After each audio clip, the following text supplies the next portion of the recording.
Scientific writing is one of the most important skills in research, yet it is also one of the most challenging.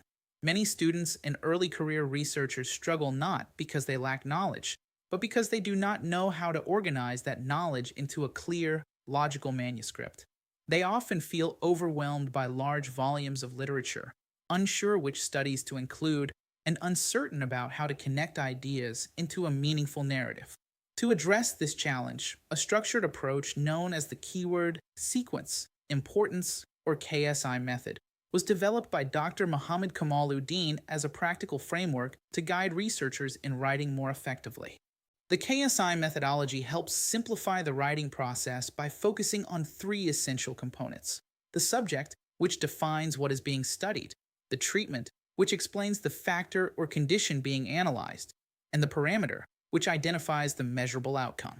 By clearly defining these elements at the beginning, researchers can build their writing around purpose rather than confusion. Instead of starting with long paragraphs, they begin with carefully selected keywords, then arrange those ideas in a logical sequence based on their importance to the research objective. This structured approach not only makes writing more efficient, but it also improves how literature is selected and synthesized. Rather than collecting as many references as possible, the KSI method encourages choosing studies that are relevant, high in quality, and current. This leads to stronger review sections, clearer arguments, and manuscripts that are easier for readers to follow. For graduate students especially, the KSI framework can reduce the time and stress associated with thesis writing and journal preparation.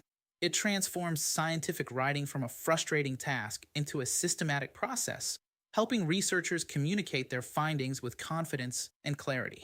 Scientific writing does not have to be overwhelming.